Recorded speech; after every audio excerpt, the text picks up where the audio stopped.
So the 5090 is finally here, and this card is a beauty. But you guys want to see about performance, how to games. So this video, we're going to be showcasing 4K gaming, 240 Hertz with max settings, because you go big or you go home. Let's check it out.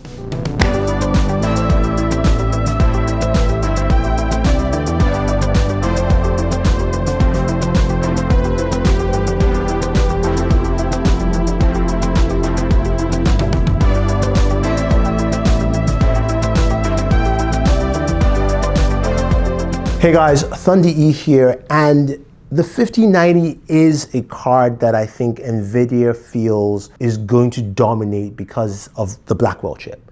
And a lot of you have talked about the fact that DLSS 4 brings in, of course, a lot of AI generated frames, and a lot of people have said it's fake. I made a video on IG and YouTube Shorts, and a lot of you said, I don't like fake frames.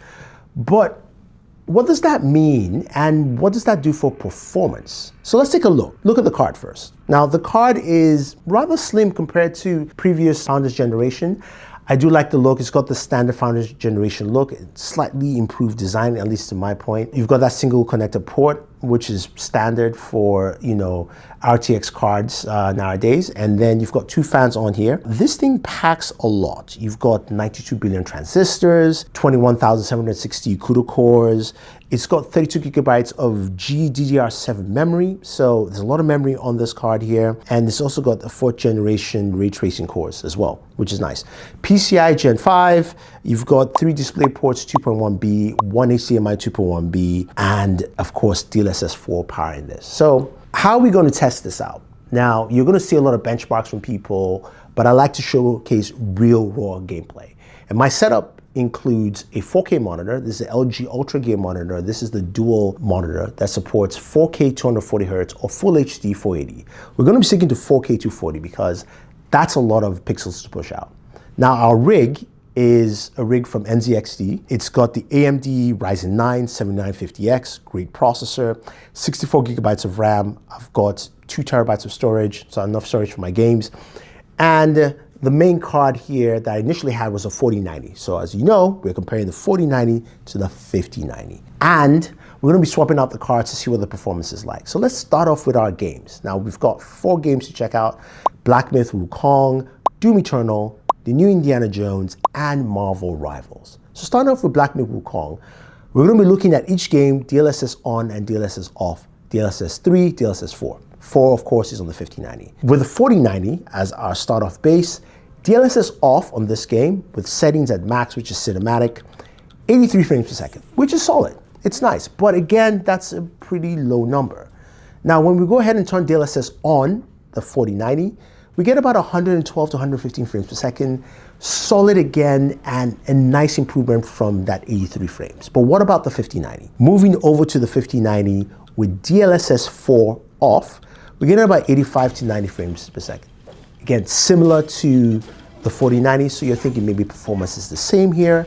But when we turn on DLSS 4 on this device with the 5090, we're getting about 135 frames per second. So roughly a range between 120 to 135, much improved. Feels like a 20% increase there. I like it, and I think a lot of people are gonna like this performance as we move on.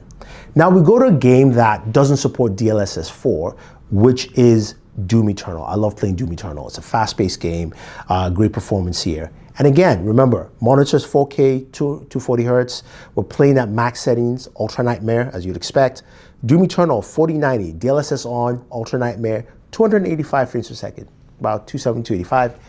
Great performance. This is already higher than 240 Hertz of the monitor supports, so this is a no-brainer. But when we go to the 5090, we're getting 325 frames. So which tells me something very important here. We've got new monitors coming out from the likes of Asus, Samsung, LG, supporting 500 Hertz.